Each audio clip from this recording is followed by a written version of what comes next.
So the anger of feeling invisible and unheard in the world, at your family, at loved ones, and people around you.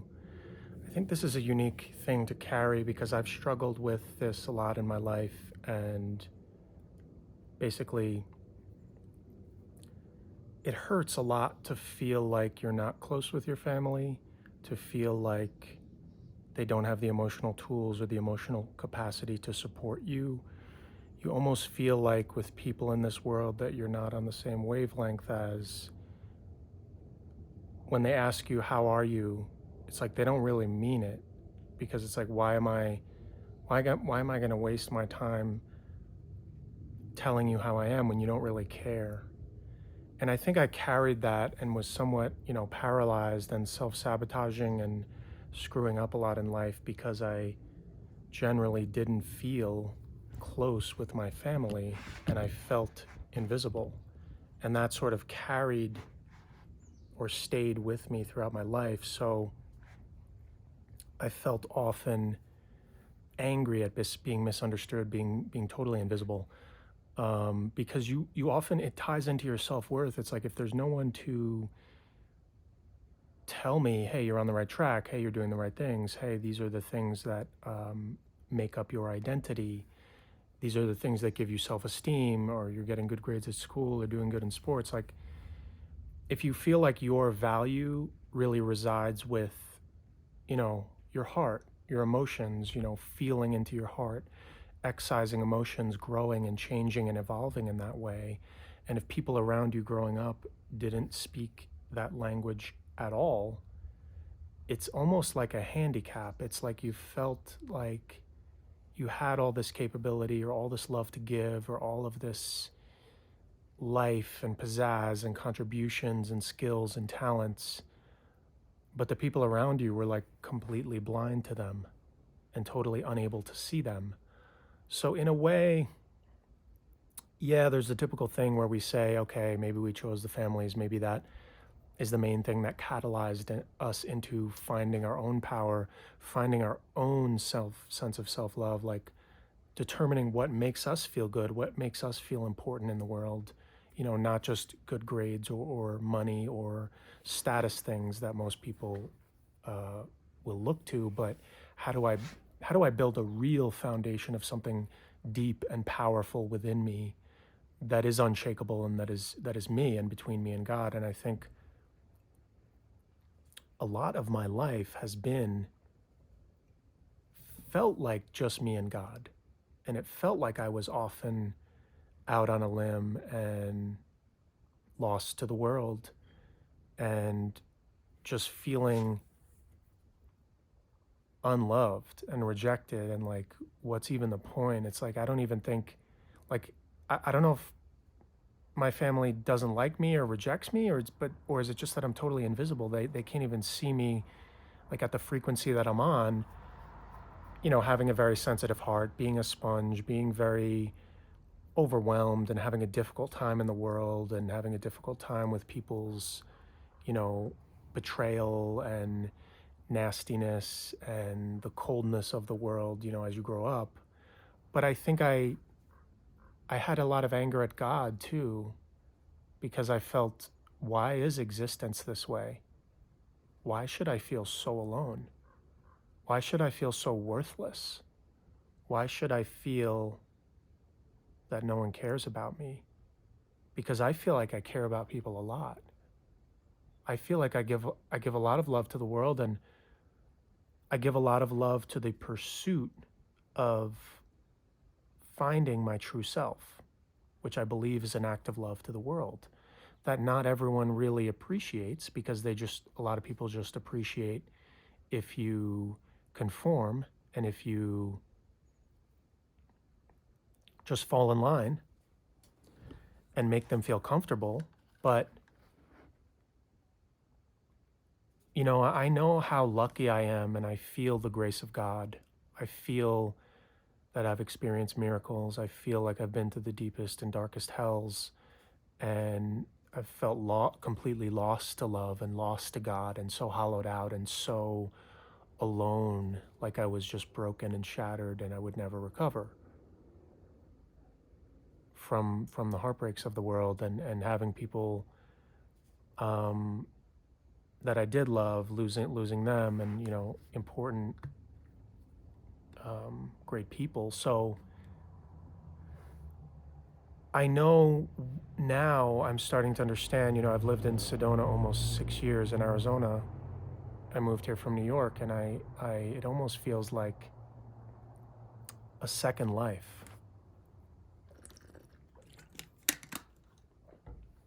It feels like a second life because I don't even feel attached to that world. Like, I wish so badly that I could be part of my family in a sense, but I just never, it's like I don't know, especially the last 6 years, I had to be, both from my own inner compass and from God, and then the land pulling me here in Arizona, and I could hear that call all the way back in New York. It's like I've been in exile. It's like I've been doing my work and loving the world from a distance and loving my loved ones from a distance. And it still hurts my heart. I, my family, I love them very much. I love my parents very much, and my siblings and cousins and aunts and uncles. And it hurts to not feel like people can really see you. And I know it's not that they're intentionally doing it. It's not that they are.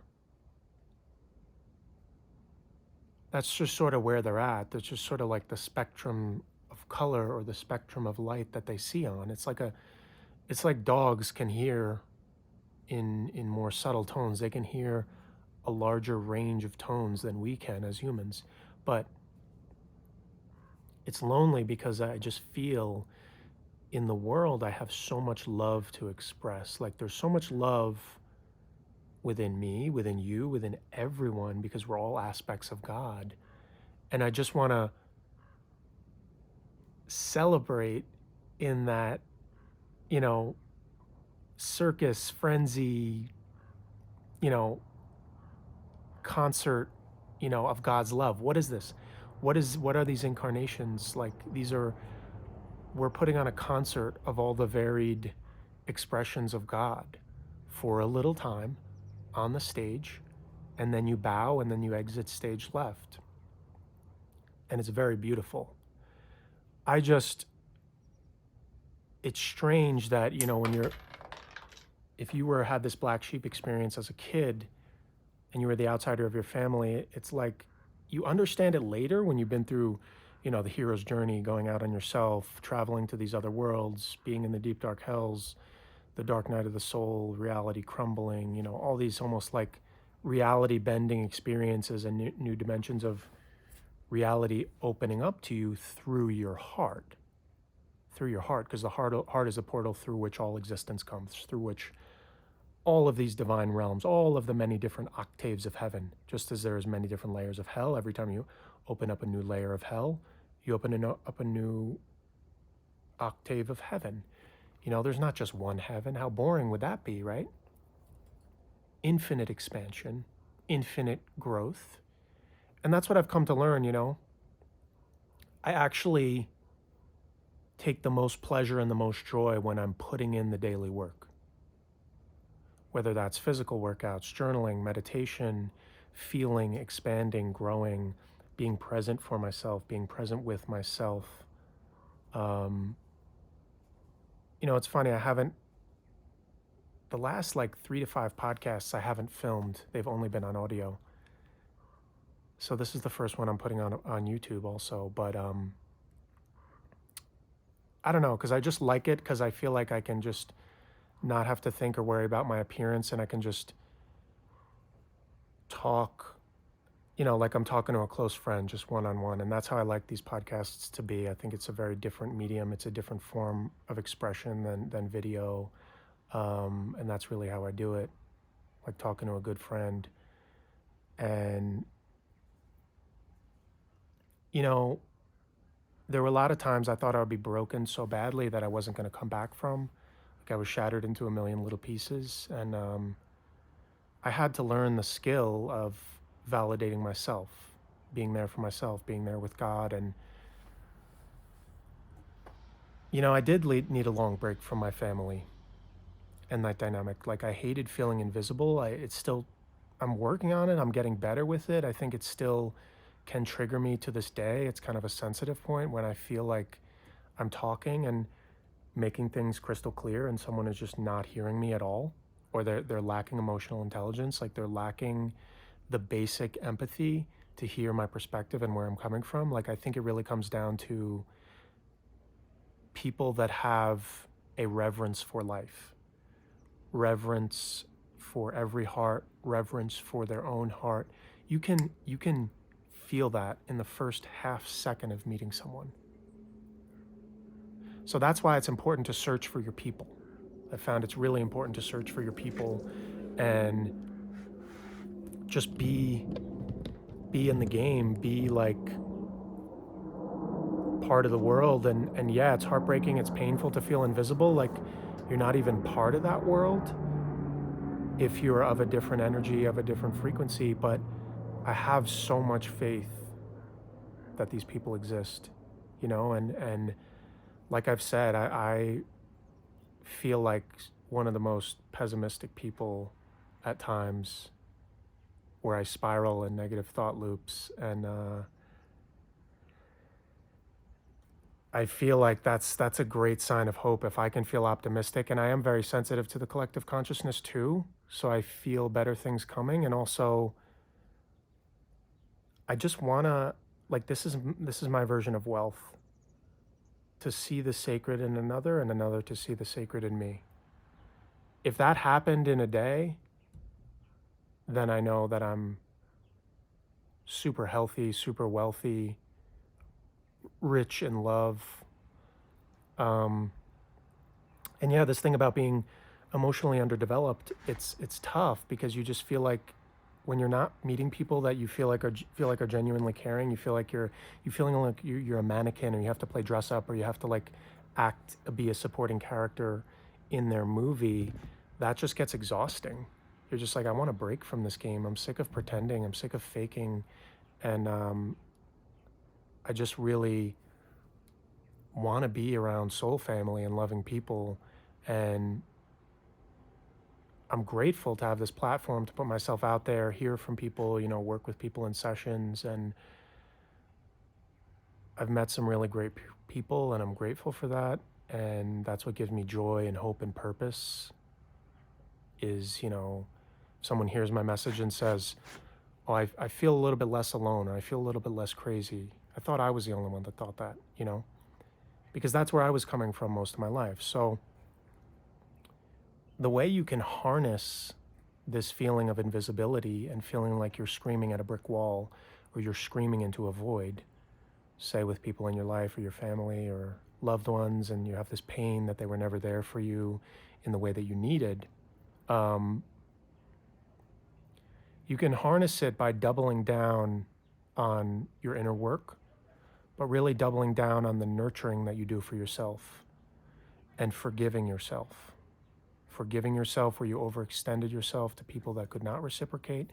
Forgiving yourself for all the stuff you've beat yourself up for, or been angry at yourself about, or piled it on, or self-sabotaged because you didn't deserve that. You didn't deserve to treat yourself so badly just because you got the impression from your family or school or society that you were worthless, or you were weird, or there was something wrong with you. There is nothing wrong with you. You have a right to take up space. You have a right to be seen. I found that to be the weirdest experience, because most of my life around my family, I always felt like, oh, there's something wrong with me. I'm weird. Like this emotional stuff, this stuff that I talk about, it's just so weird. Like, I should just shut up about it because it's just dumb. Like, no one cares about it. No one values it. People think it's weird. People think it's like taboo. They're just really uncomfortable with it. They don't like it at all. Or they don't, if they would, they wouldn't outwardly show it. There might be people that respect or admire it, but it's like almost within the bounds of that groupthink and hive mind. Like, you're not allowed to validate someone who goes against the grain or is kind of a rebel, because that would affect your standing in the group. It's like that with cliques, like when they don't know if you're one of the cool kids yet or you've been validated by the cool kids, then they can't like be seen in public talking to you. If you've ever experienced that, that very superficial high school popularity contest mentality, because people kind of run in packs. People can be petty. People can be nasty and mean, like much more mean in group dynamics than they would be in single, because with single they actually have to be accountable. Um, so I think there's a blessing in it because you realize that even if everyone did see you, that's still, if everyone saw you, could have deep emotional conversations and have that real support from family or whoever, it still doesn't replace like the interconnection to your own soul, to your heart, to your divine, to your higher purpose. And that kind of love, which is tapping into your purpose, no one can replace that. No one can do that for you. I think the pain, the rejection is a great driver. It's a great driver and motivator because you realize how badly and how you'll stop at nothing to understand the love of God, understand the meaning of existence, and how badly you want to find that sacred connection, that sacred counterpart, wife, and where you see the sacred in each other. But I think, every empath and sensitive soul has been through those initiations where you've overextended yourself a million times. You feel heartbroken, you feel betrayed, you feel like a person doesn't value you, or they're operating from a sensitive, like shallow user mentality.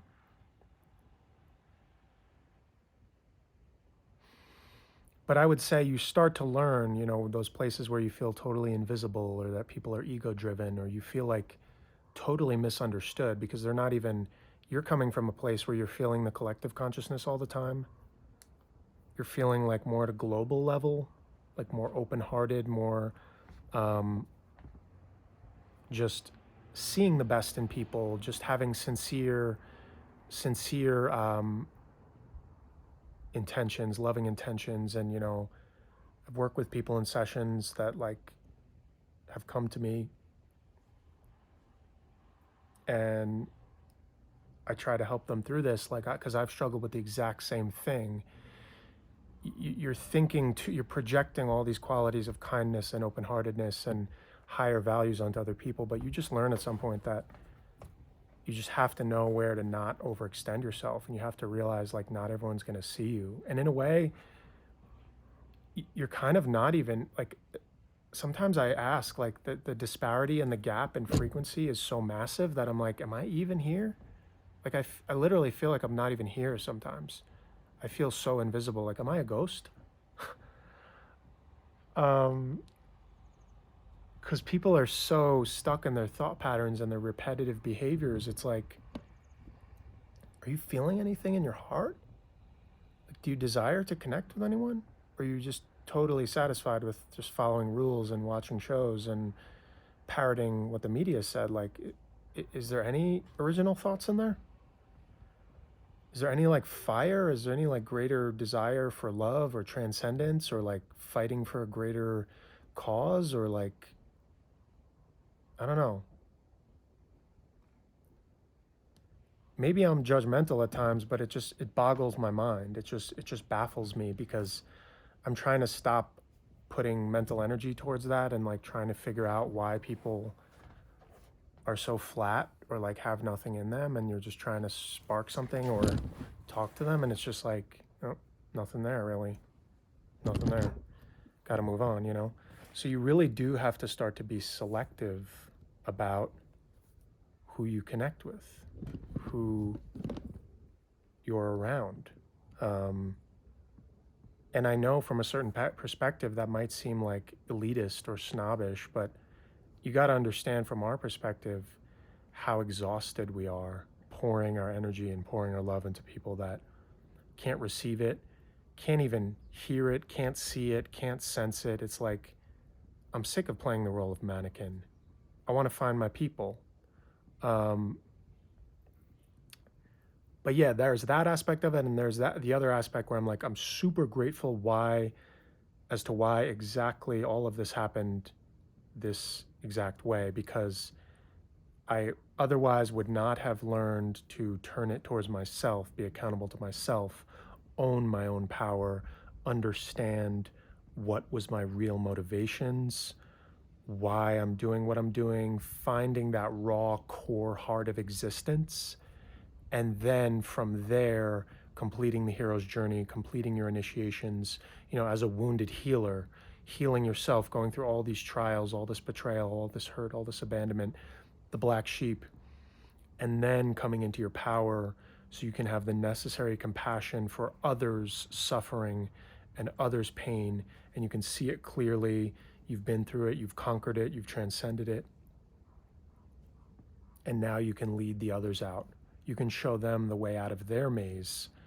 And there's no greater feeling to feel like you're doing exactly what you were put here to do, exactly what you were put on the planet to do, helping others. You know, I've spent a lot of my time in the underworld, in those healing realms of like transmutation and heart pain of myself, heart pain of the collective.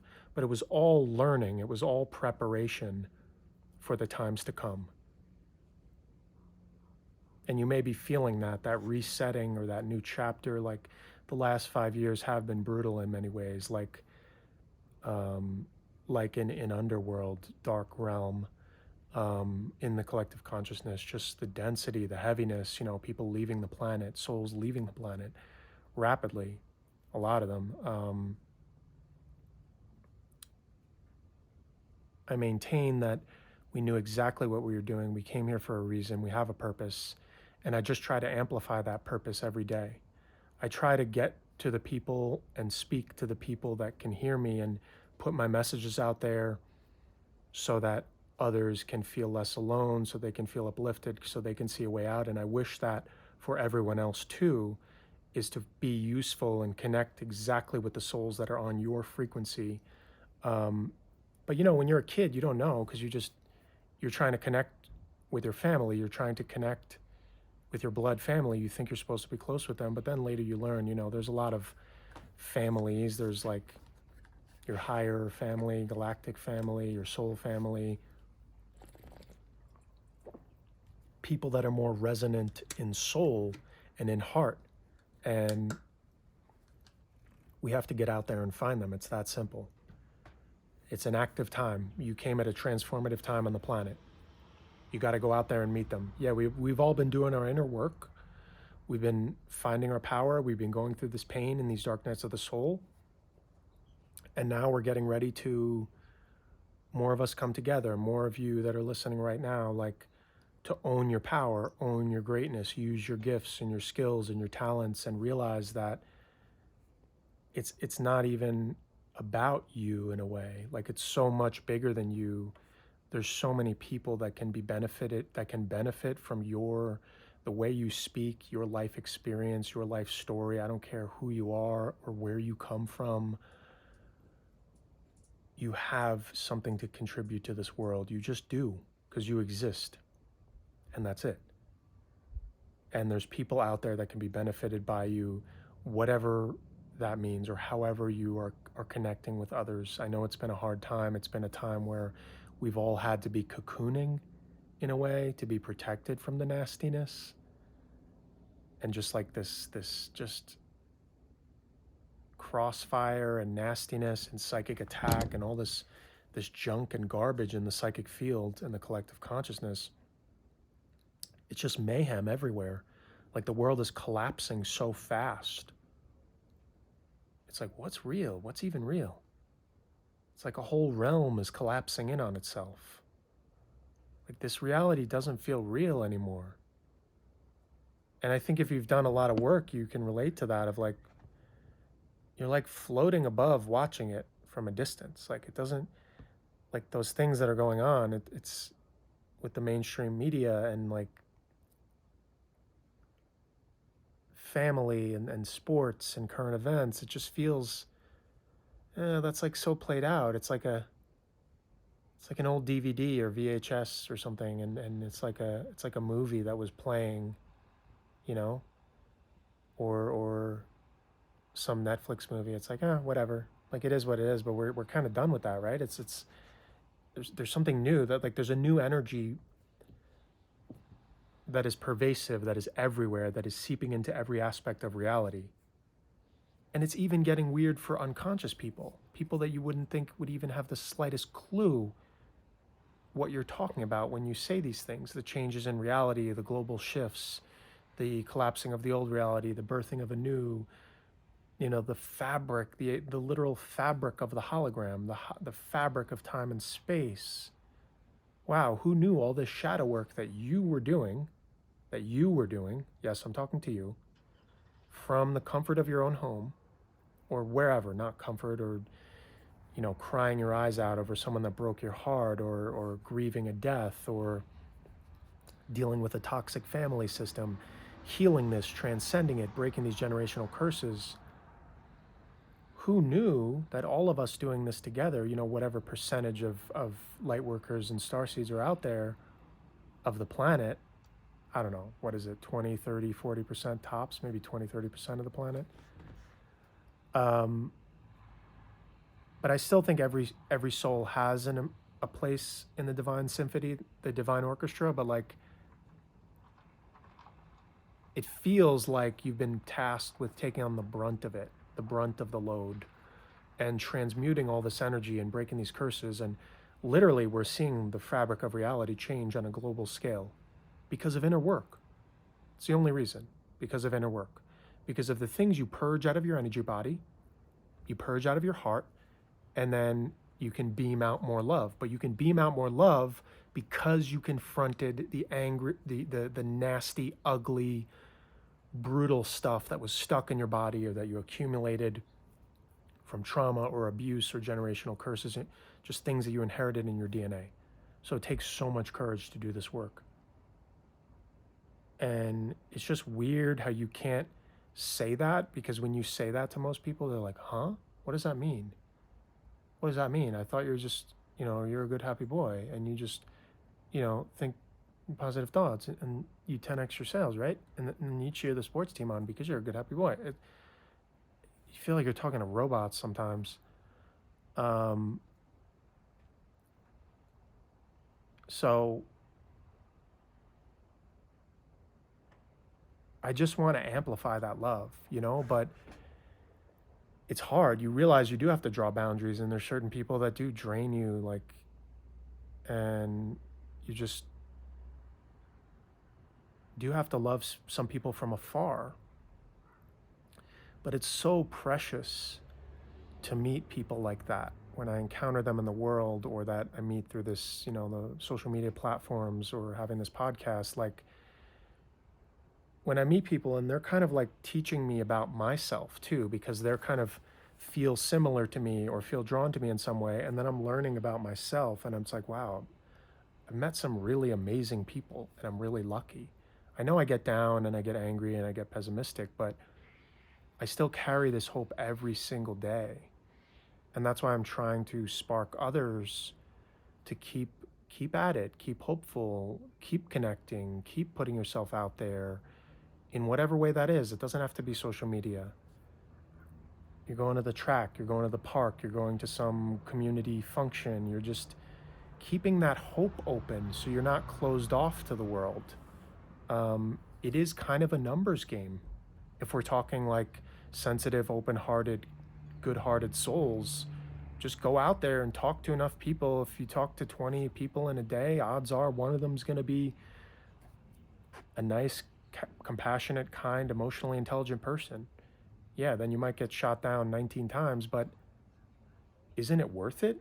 Isn't it worth everything in the world to find a good friend, to find a good partner? So think about it, like, how much do you value the inner work that you've done? How much do you value yourself where you're going to take a stand and be like, hey, I deserve to be out on the playing field. I deserve to go up um, to that person, that I think is cute, or I want to date, or that um, I want to have a friendship with, or I want to just like learn about. Um, it, that's part of the maturity, is realizing that the people that are not for you, like if they can't see you, they can't see you. They literally just can't see you. It's not personal. Not everyone's going to love you. Not everyone's going to be so high on you. Um, but those reflective, sensitive, really emotionally intelligent souls that know how to hold space, they know how to listen, they're really tuned in with you, they have a full sense of presence with you, they carry that vibration of knowing in their soul that just transcends human nonsense and human BS. Like, yeah, all right, we all have traumas, this, that, abuse, betrayal. Yeah, that's the merry-go-round we signed up for here. But old souls kind of already know that game. Like, they know what they were signing up for. Odds are they've done it so many times that, like, yeah, no matter what happens to them, they're holding that love in their heart. They're holding that higher optimism, that higher love. And I'm just in awe of some of those people. And I'm so lucky that I've gotten to meet some of those people in my life. And yeah, you go longer periods where you don't encounter them, or you're down, or you're doing your own stuff, or you don't have enough energy to be out in the world because you're heartbroken, or you're healing, or you're whatever, getting your financial life in order, your job. Um, but just remember that they're out there. And that's from someone who's spent a lot of my life paralyzed by shyness, social anxiety, negativity, thinking I was worthless, thinking I just was so cut off from my voice that I just would blush. For a lot of my childhood and adolescence, like when I would talk, I would just blush and have these like climbing out of my skin all the time. And I carried that awkwardness with me for so long, and that like just sense of being disgusted and ashamed of myself because people, when I was a child, would scream at me and like put me down. And just I learned to, like, it was like a soul fragmentation that I lost touch with my voice. But I do think, that kryptonite or that Achilles heel of yours is what's meant to become your superpower. And I've worked on my voice over the years, hard work at conquering those fears of feeling worthless, of feeling like, oh, I don't have anything to say. My voice sounds stupid. I don't know how to take up space. I don't know how to be confident. And then I just practiced and practiced and practiced, and I kept putting myself out there. I kept doing the videos, I kept doing the podcasts. Then you build confidence, you build a sense of self-worth that maybe you never got from your parents, you never got from those people around you. But that's how you know it's unshakable. That's how you know nothing can touch it, because it was formed in that fire with just you and God. And that's when you start tapping into that eternal power, when you start tapping into that sense of resilience where you know there's nothing in the world that can come at you that's ever going to conquer your spirit. Whether you leave this flesh world or not, I truly believe, I know with all my heart and soul, that we are that vibration and that essence of eternal victory. We are eternal souls, but we are eternal victory. It's literally like the pulse of our existence. And we came into this reality, this jungle gym or this obstacle course or whatever the hell you want to call it, this dense, nasty world of challenges and heartbreak and just brutality, to learn how indestructible we are, how we have this eternal, this power, this authority that we speak into existence. I am eternal victory. I am eternally sustained love, and nothing can touch me. Anything sent my way will now be transformed into a deeper love, a deeper knowing, and a deeper connection to God. I take pleasure in every heartbreak and every pain that has stoked the fire and created a scar deep within my heart, that I now have a deeper access point to God. I'm feeling good as I speak that. Feeling really good.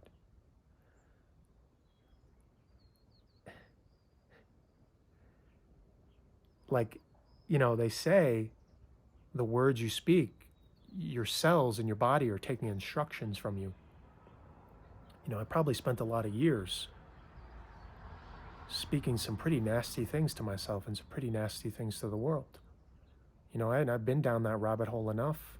I've been down the self-sabotage rabbit hole enough too, of the pessimism and the spiraling and the looping. And this year I've made a big shift, because I went through some deep heartbreak this year and had to pull myself out of that hell and hole. And I'm like, you know what? I'm just sick of it. I don't want to be that way anymore. I've been doing it my whole life. Been shooting myself in the foot. I'm sick of it. Let's try some positivity for a change. Let's try some indestructible mindset for a change. Let's try, you know what? Let's command. Let's command and know that we are the eternal spark of God and nothing can touch us. Just for the hell of it. Just for the hell of it.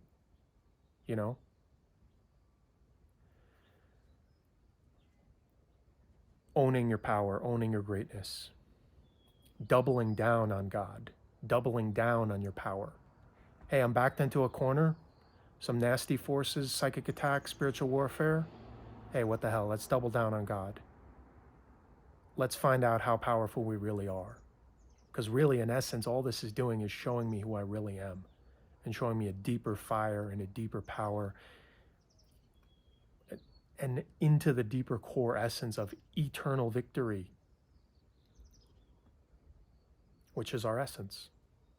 Joy, love, humor, lightness it's our birthright in coming here. And I refuse to let anyone take that from me. Any mass spell, any mass ideas, any mass patterns of behaviors and thoughts and clown world BS and nonsense. No, we're going to rewrite the script. No, screw that script. That's done. We're going to rewrite this. Because I went into my heart, I took the shovels and the pickaxe and the axe. I went into that deep, nasty granite rock layers and I excavated all this crap out of there. So I didn't do that work for nothing. I'm going to get what I'm owed and I'm going to be paid back. I'm going to get the fruits of my labor, which is more love for me, more love for others, a more empowered version of me that can help others, be a light for others, remind others of the light within them. And that's your birthright. You did the work. You earned it. You earned the fruits of your labor. You earned and you deserve someone to see the spark of your soul, to see your real soul. And when you really realize that, it transcends, the pain of being rejected or not seen by your family or not seen by your peers or feeling rejected or bullied or made to feel that you were worthless and that you were not worthy of friends and not worthy of a good partner. No one should live that way. It hurts my heart to think that some people have been so broken in that way, that they don't think they deserve love. And that's what really stokes the fire in me. What stokes the fire in me is knowing that I've been shown things and I've been shown the grace of God, and I have used techniques and tools and different strategies to encounter these negative thoughts and this hate and this nastiness, these attacks, and I found my way out. I battle with it every day, but that's the joy of existence, to do exactly and be exactly who God created me to be, which is a sword in a way, a trumpet, an agent of change. That's what I believe we came here for. You outliers, you black sheep, you One's always feeling outcasted, always feeling like there was an invisible wall between you and the people around you. And some people just had it out for you and targeted you. And it's all going to serve you. I just want to tell you that nothing can touch you ever. And anything that did touch you, the only thing that it's meant to do is make you better, make you stronger, make you double down on that power, that inner power. So truly nothing can touch you, and everything sent your way is only a gift. And if you're in a deep, dark hell, I just want to say have faith, because I know that you will be repaid. Your faith will be repaid. Even when you can't lift your head up, you feel so paralyzed by the pain and the sadness and the nastiness, and disoriented and confused by living in an upside down world of hate and misery and betrayal and the nastiness of humans. And if you can't know, and if you can't have faith, then borrow my knowing. Borrow my knowing as I speak to you right now. Just borrow it for a little while. Borrow my faith that I had in my dark times when I pulled through. Because I know that, and I see that, and I hold that vision for you. You are being supported. You are being carried, even if no one around you can see it. So be well, be strong, and know that eternal victory is assured. It's already happened. Yeah, we got some trials, we got some tests, we got some nastiness, we got some people that are trying to take us off our path, but you're only serving me if you're trying to do that. That's the beauty of it. We're going to transform every last bit of it into love. And you're going to make it through it. And that's that. You're going to make it through it. Thanks so much.